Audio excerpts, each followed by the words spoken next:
Unacademy. Let's crack it.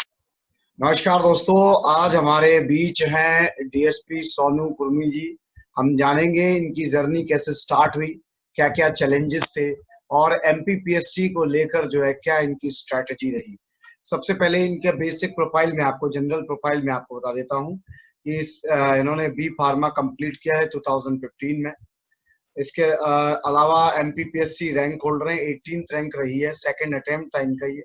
पहले attempt में interview दिया था और मार्क्स की अगर बात करें तो मेंस में 850 नंबर थे, 850, और इंटरव्यू में 120 मार्क्स थे। तो सर ये जो जर्नी है ये कैसे स्टार्ट होती है आपके एमपीपीएससी?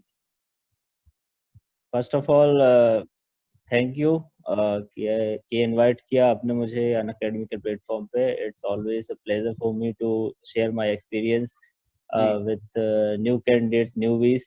और because when I was preparing for MPPSC, there was no one to guide, there was no one to tell what to do, what not to do. उस समय इंटरनेट पे भी इतना मटेरियल नहीं था। तो very thank you for Unacademy and Vikas. Vikas ji, ये journey मेरी शुरू हुई थी ग्रेजुएशन से। जब मैं ग्रेजुएशन में था उस समय मैं बी फार्मा कर रहा था, जैसा कि आपने बताया। और उस समय मैं शौकीन था मैगजीन पढ़ने का, बुक्स पढ़ने का। तो उनमें टॉपर्स के इंटरव्यू देखता था। तो वहाँ से मैंने जाना कि पीएससी क्या होती है, यूपीएससी क्या होती है, प्रशासनिक अधिकारी क्या होते हैं। तो वहाँ से फिर मैंने इस ओर जो है मैंने तैयारी स्टार्ट की धीरे धीरे। और ग्रेजुएशन में एम किया कि टच में बना रहा हूँ प्रिपरेशन के, क्योंकि इतना समय नहीं मिल पाता था। सुबह स्टार्ट होती थी क्लासेस, तो प्रैक्टिकल्स होते थे और शाम तक क्लासेस चलती थी। तो टच में बना रहा हूँ, इतना एम किया था। फिर लास्ट ईयर जब था मेरा, मुझे अभी भी याद है, इट वाज 15th सितंबर, जब मैंने बिल्कुल पूरा संकल्प लिया था कि मैं एमपीपीएससी निकाल के रहूँगा। तो 15th सितंबर 2014 से मैंने जो तैयारी स्टार्ट की और 2015 में मेरा सिलेक्शन हुआ। इस दौरान बहुत सारे चैलेंजेस आए, क्योंकि मैं एक ग्रामीण पृष्ठभूमि से हूँ और मेरे फादर किसान हैं। तो सभी को आज पता है कि किसान की स्थिति क्या होती है। तो मेरी भी फैमिली वैसे ही एक सामान्य पृष्ठभूमि की फैमिली थी। इतने ज़्यादा संसाधन नहीं थे, सीमित संसाधनों में ही तैयारी करनी थी। और उसी में रहते हुए मैंने बिना कोचिंग के तैयारी की। हालांकि बहुत सारे लोग बिना कोचिंग निकालते हैं और लगातार फर्स्ट अटेम्प्ट में भी निकाल लेते हैं। और मेरा भी फर्स्ट अटेम्प्ट जो था वो अच्छा रहा। हालांकि इंटरव्यू में थोड़े कम मार्क्स होने की वजह से मेरा सिलेक्शन नहीं हो पाया, लेकिन एक्सपीरियंस अच्छा रहा। उस एक्सपीरियंस की बदौलत मेरा नेक्स्ट अटेम्प्ट में मेरा सिलेक्शन हुआ, जिसमें मेरी 18th रैंक आई और मुझे डीवाईएसपी का पद प्राप्त हुआ। बिल्कुल। तो सर ये जो 12th के बाद जो है आपने बी फार्मा जो है वो करने का निर्णय कैसे लिया कि मुझे ये करना है, और फिर अचानक से जो एमपीपीएससी का भी दिमाग में ख्याल आना, भले इंटरव्यूज आपने कहा देखे, तो वो एक टर्निंग पॉइंट क्या था वहां से? बिल्कुल, बहुत अच्छा क्वेश्चन है ये, बहुत सही भी क्वेश्चन है। क्योंकि एक चैनल क्वेश्चन आता है कि आपने ये क्यों फील्ड चुना, आपने एमए क्यों नहीं किया, ह्यूमैनिटीज से क्यों नहीं किया, जब आपको पीएससी में ही आना था। तो एक जैसे कि आपने अभी देखा, सुशांत सिंह राजपूत जो थे उन्होंने एक सुसाइड किया। उसकी एक वजह ये भी थी कि उनके पास प्लान बी नहीं था शायद। तो मेरा ये प्लान बी था, बी फार्मा। यदि मैं जो है पीएससी या यूपीएससी एक क्रैक नहीं कर पाता, क्योंकि जरूरी नहीं कि कोई क्रैक कर ही ले तैयारी करने के बाद, क्योंकि success rate is less than 1%। और इतना कट थ्रोट कंपटीशन है। ऐसे कंपटीशन में आप बीमार भी हो सकते हैं, आपके पास कुछ भी हो सकता है आपके साथ कि आपको सिलेक्शन नहीं हो। वजह कोई भी हो सकती है।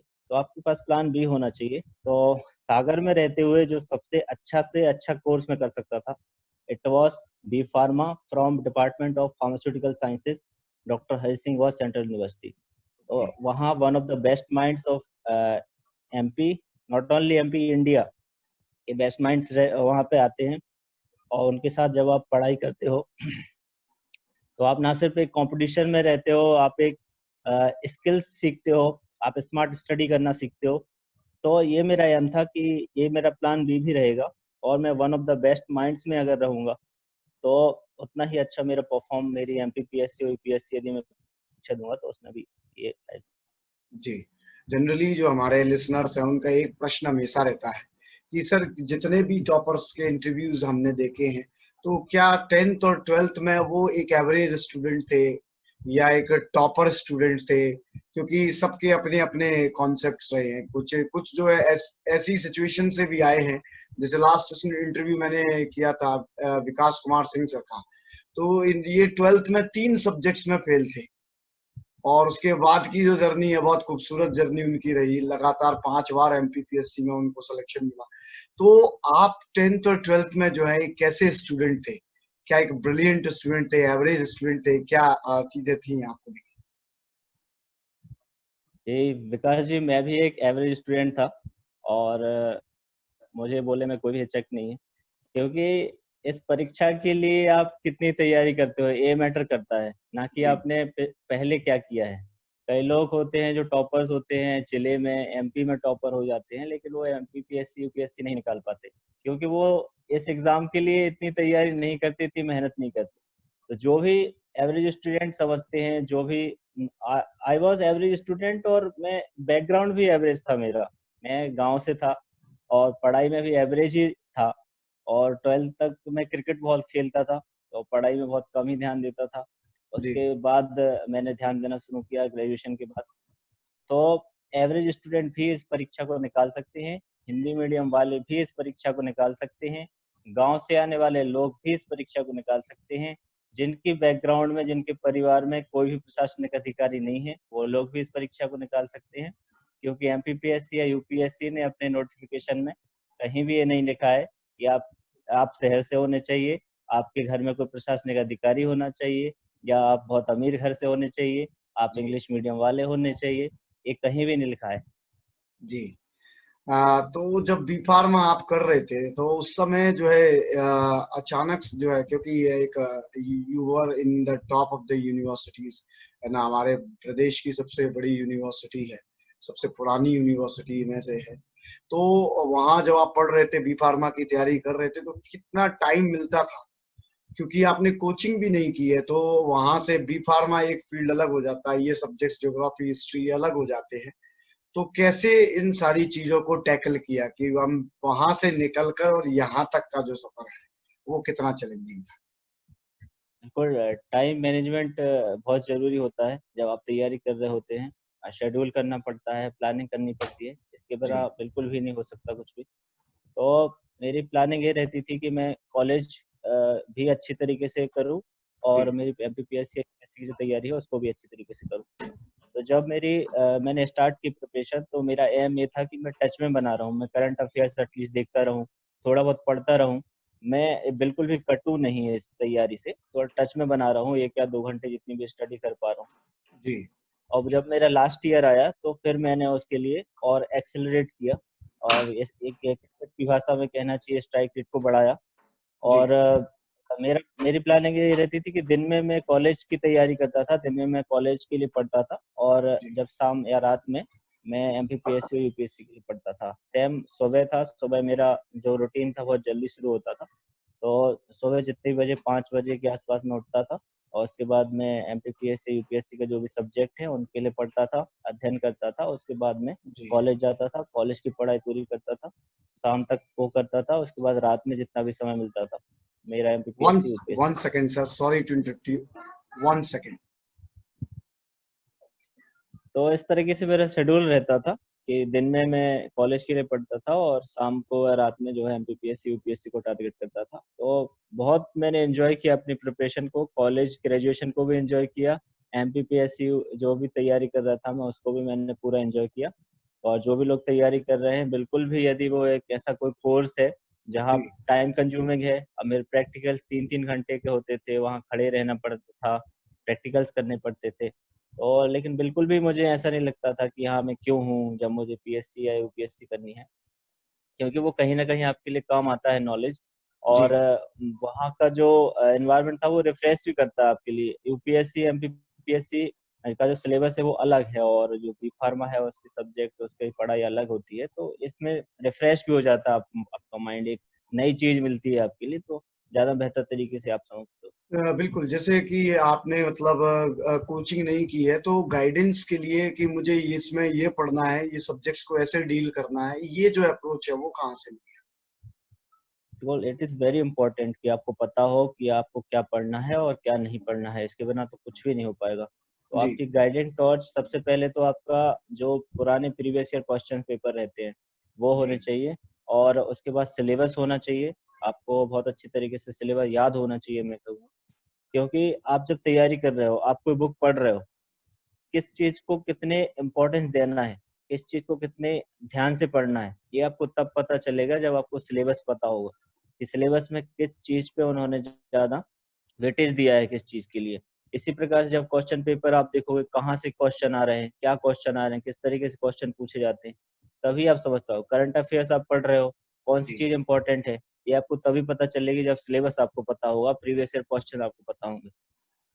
तो ये यदि आपको पता है, साथ ही साथ मैं टॉपर्स के वीडियोस बहुत देखता था, जैसे टॉपर्स टॉक आती थी विजन आईएएस की, उस समय आ चुकी थी 2014 में, जी। तो वो भी बहुत देखता था, टॉपर्स की वीडियो देखता था, और जो भी चीज मुझे अच्छी लगती थी मैं इनकलकेट करने की कोशिश करता था अपने आप में, जो मेरे ऊपर नहीं ठीक बैठती थी उसको छोड़ देता था। तो इसी तरीके से ये प्रोसेस आगे चलती रही। लॉन्ग रन में यदि हम इन चीजों को लेके चलते हैं जो हम पे सूट कर रही हैं, किसी टॉपर जो बोलते हैं जी। उनको एक बार आप करके देखिए, यदि आपको सूट कर रहे हैं तो आप उसको लॉन्ग रन में ले जाइए, वरना आप उसको छोड़ भी सकते हैं। ऐसा नहीं टॉपर ने बोला है इस बुक को आपको पढ़ना है तो आपको वही पढ़ना है, आपको अच्छी लग रही है आप पढ़ के देखिए उसको, यदि पढ़ना अच्छा लग रहा है तो आगे बढ़ाइए, वरना छोड़। तो वो लोग जो नए लोग आ रहे हैं इस फील्ड में, क्योंकि अभी आप देख रहे हैं कोविड-19 सिचुएशन से अभी अनलॉक फेज शुरू हुआ है। लोग पहले लॉकडाउन थे, जबरदस्ती घरों में कैद थे, और the reason is all known, pandemic situation रही है। तो उसके बाद अब अनलॉक भले ही धीरे धीरे हो रहा है, लेकिन जो नए स्टूडेंट्स हैं, जो गांव के हैं या जो शहरों में नहीं आ पा रहे हैं, जिनकी फाइनेंशियल प्रॉब्लम है, तो उन लोगों के लिए क्या आपके सजेशन है कि इस तरीके की रणनीति बनाइए तो आपको जो है एमपीपीएससी में सिलेक्शन मेरी तरह, मतलब आपकी तरह मिल जाए? बिल्कुल, सबसे पहले तो मैं कहूँगा पैशन, जी। आपके पास बहुत स्ट्रांग पैशन और डिजायर होनी चाहिए कि आपको कोई भी डिमोरलाइज कर ले, कितना भी डिमोरलाइज कर ले, पूरी जी। दुनिया आपके अगेंस्ट में खड़ी हो जाए, तब भी आपके अंदर से यदि ये आवाज आ रही है कि मैं तैयारी करूंगा, मैं निकालूंगा एग्जाम, अब आपको कोई नहीं रोक पाएगा, चाहे कुछ भी हो जाए। और पैशन जब रहता है तो सारी चीजें आसान हो जाती हैं, आपको वैसे ही लोग मिलने लगेंगे, आपको आपको नोट्स, आपको जो भी चीजें किताबें चाहिए सब मिलने लगेगा आपके लिए, if you have desire, strong desire. जी। सबसे पहली चीज है डिजायर। दूसरा, आप इस पैटर्न को समझिए, आप पहले परीक्षा को समझिए अच्छी तरीके से कि ये है क्या परीक्षा, स्टेजेस क्या होती हैं, कैसे पेपर आते हैं, क्या लेवल क्या है परीक्षा का। तो इस बेसिक से शुरू कीजिए, फिर जो भी बेसिक बुक्स हैं उनसे शुरू कीजिए। आप एनसीईआरटीज पढ़ सकते हैं, या आप एमपी बोर्ड या दूसरे बोर्ड या यूपी बोर्ड से हैं तो वहाँ की बुक्स पढ़ सकते हैं।